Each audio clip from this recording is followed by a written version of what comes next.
కొన్నాళ్ల తర్వాత ఒక రోజున శ్రీని పరుగు నడకలతో ఇంటికి వచ్చాడు. తిన్నగా వంటింటి వైపు వెళ్ళాడు. శారద వంట చేసుకుంటుంది. శారదా అని అరిచాడు. ఇంత గట్టిగా ఎప్పుడూ అరవని శ్రీని వైపు శారద చిత్రంగా చూసింది. ఈ పంచాయతీ ఎన్నికలకు నువ్వు నామినేషన్ దాఖలు చేశావా? శారద ఇంతేనా అన్నట్టు తల ఊపి పని చేసుకుంటుంది. మూడో వార్డులో నిలబడుతున్నావా? అవును. అక్కడే నేను నిలబడాలని నీకు తెలీదా? శారద అతని వైపు ఆశ్చర్యంగా చూసింది. నాకు మీరెప్పుడు చెప్పారు? చెప్పాలా? తెలుసుకోనవసరం లేదా? ఎలక్షన్‌లకి నామినేషన్ దాఖలు చేసే ముందు కనీసం ఎవరినైనా ఎందుకడగలేదు? ఎందుకడగాలి? ఫణిభూషణ్ రావు గారు మిమ్మల్నడిగే మూడో వార్డులో నిలబడ్డారా? ఆయన మాట వేరు. ఆయన నాకు ప్రత్యర్థిగా నిలబడ్డారు. నేను అలానే నిలబడ్డానని ఎందుకనుకోకూడదు?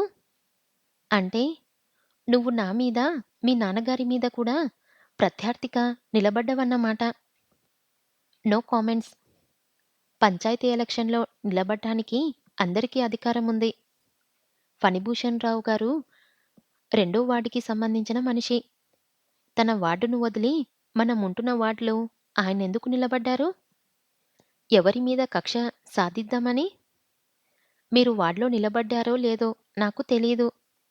ఆయన నిలబడ్డారు గనక నేను నిలబడ్డాను. గెలుపు ఒకరికే వస్తుంది. ఎవరికొచ్చినా మన బంధువుల్లో ఇద్దరూ ఓడిపోవాలి. అది ఎవరికి సిగ్గు? ఓడిపోయే వాళ్ళకు. నువ్వు గెలిస్తే నాక్కూడా సిగ్గు కదా!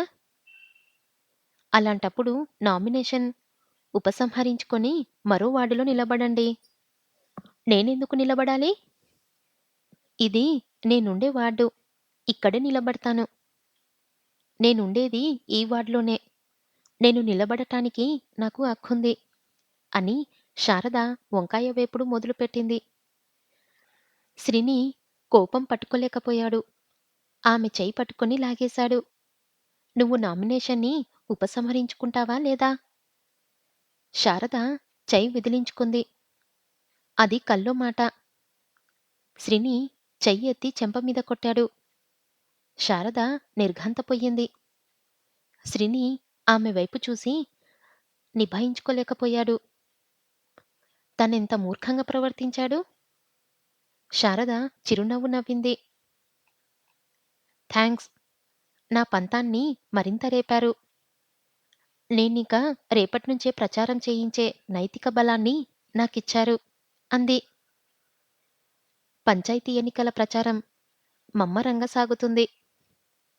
మొత్తం 7 వార్డుల్లోనూ ఫణిభూషణ్ రావు తన అభ్యర్థుల్ని నిలబెట్టాడు. అతనికి ఎదురు తిరిగిన కోలాగాలంతా అతనికి ప్రత్యర్థుల్ని నిలబెట్టారు. ప్రతి ఒక్కడూ ఒకటైపోయాడు. ఇంత చాణక్యుడు లాంటి ఫణిభూషణ్ రావు లోపల జరిగిన గూడుపుటాన్ని గుర్తించలేకపోయాడు. ఇది ఇలా ఉండగా హరిజనులు, సామాన్య కుటుంబీకులు, శ్రీనివాసరావు మొదలైన వాళ్లను ఎగదోసి ఈ ఎన్నికల్లో బలవంతంగా నిలబెట్టించారు. ఎన్నికలకు నిలబడాలని శ్రీనికి ఏ కోశానా లేదు. కాని అలాంటి యువకులు, నిస్వార్థపరులు నిలబడితే గ్రామం బాగుపడుతుందని అతన్ని ఒప్పించారు. అందువల్ల తను మూడో వార్డులో నిలబడ్డాడు. ఫణిభూషణ్ రావు తను ఉండే రెండో వార్డులో నిలబడితే పానకాలరావు మీద ఓడిపోతాననే భయం చొప్పున మూడో వార్డులో నిలబడ్డాడు. అక్కడ శ్రీని, శారద, గోపాలరత్నం తనకి అండదండలిస్తారని ఆశపడ్డాడు. కాని తీరా చూస్తే శారదే తనకు పెద్ద సమస్యై కూర్చుంది. మూడో వార్డులో ఉన్నవాళ్ళు చాలామంది బ్రాహ్మణులు, చదువుకున్న వాళ్ళను. వాళ్ళంతా తనని సమర్థిస్తారని ఫణి ఆశ. కాని బ్రాహ్మణంలో చాలామందికి నాన్ బ్రాహ్మిన్స్ మీద మంటగా ఉంది. వెనకబడిన కులాల వాళ్ళని ఉద్ధరించేందుకు ప్రభుత్వం కంకణం కట్టుకుంది. షెడ్యూల్డ్ కులాల వారికి ఎన్నో అవకాశాలు కల్పించింది. యూనివర్సిటీలో ఫస్ట్ పాస్ అయిన బ్రాహ్మణులకు మెడికల్ కాలేజీలో సీట్లు లేవు. తక్కువ మార్కులతో పాసైన వెనుకబడిన తరగతుల వాళ్ళకి సీట్లు ఇస్తున్నారు. తెలివితేటలున్న బ్రాహ్మణ కుర్రాళ్ళు చేసేది లేక, ఎదిరించే శక్తి చాలక బ్రాహ్మణ పుట్టకనే తిట్టుకుంటూ బీఏలో చేరి గుమస్తాలవుతున్నారు. డాక్టర్లు, ఇంజినీర్లు అయ్యి దేశానికి పేరు, ప్రఖ్యాతలు తేగల మేధావులు ఇలా కూలిపోవాల్సిందేనా అని బ్రాహ్మణులు ఏడ్చారు. కుల, మత, జాతి వివక్షత లేని ప్రజాస్వామిక దేశాల్లో ఇవేం రూల్సో అర్థం కాక కాసెక్కిపోయారు. ఇలా కొన్నాళ్లు గడిస్తే బ్రాహ్మణులే వెనకబడిన తరగతులు వాళ్ళై చివరికి వాళ్ళే షెడ్యూల్డ్ కులాలు వాళ్ళు అయిపోతారని విరమించారు కొందరు. ఇలాంటి కసితో ఉన్న బ్రాహ్మణపేటలో ఫణి నిలబడ్డాడు. ఆ మాట విని శారద తండ్రి మీద నిలబడింది. శ్రీనివాసరావు అంతకు ముందే నామినేషన్ అదే పేటలో దాఖలు చేశాడు. ఫణి గాని, శ్రీని గాని, శారద గాని ఇటు బ్రాహ్మలు కారు, అటు వెనకబడిన తరగతుల వాళ్ళు కారు. అందువల్ల ఆ వార్డ్‌లో ఎవరు గెలుస్తారో అనూహ్యమైంది. అదీకాక తండ్రి, కూతురు, అల్లుడు ఒకే చోట నిలబడడం విచిత్రమనిపించింది అందరికీ. ఎన్నికలలో ఎలా గెలవాలో ఫణికి తెలుసు. నోట్లు ఇస్తే రాత్రికి రాత్రి ఓటర్లు తిరిగిపోతారు. కానీ నోట్లతో ఆ పేటలోని బ్రాహ్మిల్ని, చదువుకున్న వాళ్ళని లొంగదీయడం కష్టం. అందువల్ల ఓ రోజున పెద్ద సత్యనారాయణ వ్రతం చేయించి, ఆ వార్డులోని పురోహితులందర్నీ పిలిచి ఒక్కొక్కళ్ళకి 116 పట్టుబట్టలు కట్టుబెట్టాడు. మరో పంతులుగారి అమ్మాయికి పెళ్లి చేస్తానని హామీ ఇచ్చాడు. ఫణి స్త్రీలోలుడు కాడు. ఆ సద్గుణం అతన్ని కాపాడుతుందనుకున్నాడు. శారద మూడో వార్డులో ఇంటింటికి వెళ్లి ప్రచారం చేస్తుంది. తండ్రి మీద ధ్వజమెత్తిన కూతురు ఎలా ఉందో చూడాలని కొందరు శారదను అపదమస్తకం శల్యపరీక్ష చేశారు. అంత నాజూగ్గా, అందంగా మల్లెపువ్వులా ఉంటుందని ఎవరూ ఊహించలేరు. యువకుల గుండెల్లో రైలు పరిగెత్తించింది ఆమె లావణ్యం. అటు తండ్రి మీదే కాకుండా భర్త మీద కూడా నిలబడిందని తెలిసి మధ్యతరగతి చదువుకున్న వాళ్ళు విడ్డూరంగా చూశారు. ఇది ఎన్నికల ఎత్తు అని కొందరు అనుమానించినా, పొలంలో కూలీలకు సాయంగా నిలబడి వాళ్ళ బతుకులకి ఓ దారి చూపించిన వ్యక్తి స్వార్థపరులై ఉండదు అని కొందరు వ్యాఖ్యానించారు. శారదతో చిన్నతనంలో చదువుకున్న అమ్మాయిలు ఆప్యాయంగా పలకరించి ఇంట్లోకి తీసుకెళ్లి పెద్దవాళ్లతో పరిచయం చేశారు. మగపిల్లలు నోట మాట రాక అలాగేనండి అనేవారు. ఫణిభూషణ్ రావు కూడా ఇంటింటా తిరిగాడు. అతను ఎప్పుడు తమకి అపకారం చెయ్యలేదు. అప్పుడప్పుడు ఉపకారాలే చేసేవాడు. అలాంటి మనిషికి ఓట్లివ్వకుండా ఈ చిన్నపిల్లలకు ఓట్లివ్వడమేమిటని పెద్దలు, పిల్లలు, మనవలు, తాతలతో, తండ్రులతో పోట్లాటలు పెట్టుకున్నారు. శ్రీని మాత్రం ప్రచారానికి బయలుదేరలేదు. ఇంటిలోనే కూర్చున్నాడు. స్నేహితులు, శ్రేయోభిలాషులు వచ్చి బలవంతం చేసినా అతను ఇంటిలోంచి బయటకు కదల్లేదు. అందువల్ల అతని తరపున ఓ శాస్త్రిగారు, కొందరు హరిజనులు మూడో వార్డులో శ్రీని వైపు నుంచి ఓట్ల భిక్షాట చేశారు. ఎన్నికలు దగ్గరకొచ్చే కొద్దీ టెన్షన్ పెరిగింది.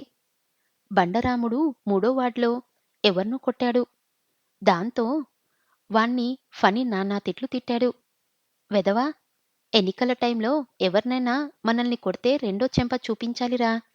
అది గాంధీగారి సిద్ధాంతం. నిజమే కామేమో అనుకొని వాడెళ్ళి హరిజన వార్డులో కావాలని పోట్లాట పెట్టుకున్నాడు. ఒక సోమన్న కోపం ఆపుకోలేక వాణ్ణి చాచి లెంపకాయ కొట్టాడు. బండరాముడు రెండో చెంప చూపించాడు. దాంతో మిగతా వాళ్ళంతా వాడి చెంప వదిలి కాళ్ళ మీద, నడుం మీద పడి అవి రెండు విరగ్గొట్టేసినంత పని చేశారు. అధికార వికేంద్రీకరణ కోసం నాయకులు పంచాయతీ రాజ్యాన్ని ఏర్పరించారు. అయితే ఈ పంచాయతీలను ఏలుతున్నది ఎవరో తెలిస్తే, ఒకసారి చూస్తే దేశంలో ఏ పంచాయతీ మెంబర్‌కి లక్షకు తక్కువ ఆస్తి లేదు. భిక్షాధికారులు అక్కడక్కడ ఉన్నా వాళ్ళు వాయిస్ లేని వాళ్ళు. వాళ్ళకున్న ఆస్తిపాస్తుల్ని రక్షించుకోవాలంటే అధికారం కావాలి. ఆ అధికారాలు ఈ పంచాయతీల వల్ల, అసెంబ్లీ వల్ల, పార్లమెంట్‌ల వల్ల వస్తాయి.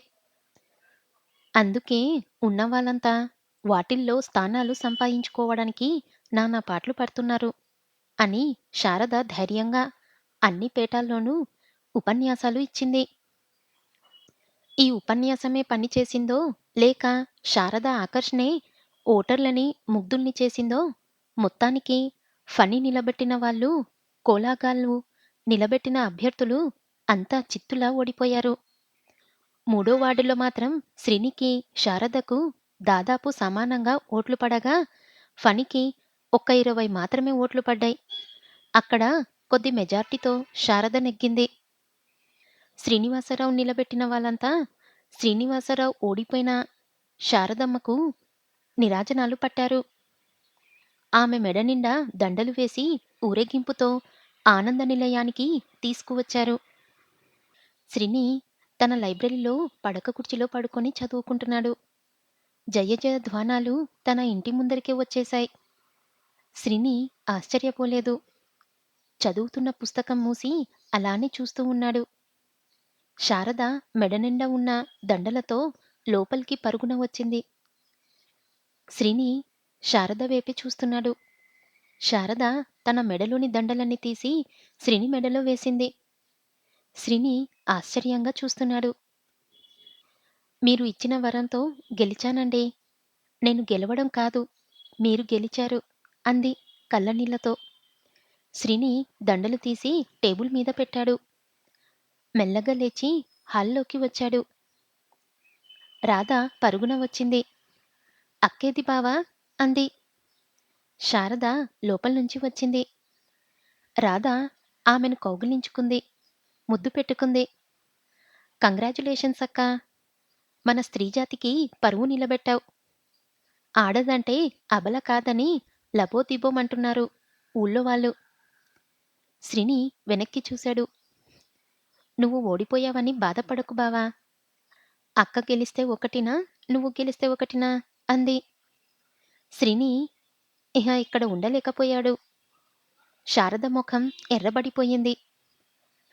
ఇందాక ఆనందంతో తిరిగిన కన్నీళ్ళు ఇప్పుడు విషాదశ్రువులనయ్యాయి. శ్రీని తిన్నగా వెళ్ళి తన పొలం గట్ల మీద కూర్చున్నాడు. గోపాలం వచ్చి, ఎందుకు బాబయ్యా ఇచారించడం? శారదమ్మగోరు మీ మీద పంతంతో నిలబడలేదు. తండ్రిగారి మీద పగ సాధిస్తున్నారు. సాధించారు. ఇందులో తమన్ని కించపరచాలని అమ్మగారికి ఏనాడూ లేదు అన్నాడు. శ్రీని వాడి వైపు చూశాడు. అవును బాబయ్యా, తమరికి తెలవదు. నాతో చెప్పేవారు. ఈ ఎన్నికలలో ఆరుగాని తమరుగాని గెలవాలనేవారు. కాని తండ్రిగారు మాత్రం గెలవకూడదనేవారు బాబయ్యా. శ్రీని సమాధానం చెప్పలేదు. క్షణం తర్వాత నిట్టూర్పు విడిచి లేచి వెళ్ళిపోయాడు. బాగా చీకటి పడ్డ తర్వాత కూడా శ్రీనివాసరావు పిచ్చివాడిలా పొలం గట్ల మీద తిరుగుతూనే ఉన్నాడు. ఆలోచించే కొద్దీ అతనికి శారద మీద ఆప్యాయతే గాని ఆగ్రహం కలగటం లేదు. పెళ్ళై ఇన్నాళ్ళైనా ఆమెతో తనకి ఎలాంటి దాంపత్య సంబంధము లేదు. శోభనం గదిలో ఆమె తిరస్కరించిందని ఇన్నాళ్ళు తను పంతం పట్టి ఆమె వేపున సరిగ్గా చూడలేదు. అసలు నిజానికి శారదకు ఇష్టం లేదా? ఈ పెళ్ళే అసలు ఒక పెద్ద బూటక నాటకమా? శారద చదువుకుంది. పెళ్ళి ఇష్టం లేకపోతే తిరస్కరించవచ్చునే? మరెందుకు సమ్మతించింది? అడిగితే ఆమె చెప్పదు. నిజం తెలియకుండా ఎన్నాళ్ళని ఇలా విడివిడి బ్రతుకులు బ్రతకడం? ఇవాళ ఏమైనా సరే శారదను అడిగేయాలని నిశ్చయం చేసుకున్నాడు. గబగబా అడుగులు వేసుకుంటూ ఇంటికి బయలుదేరాడు.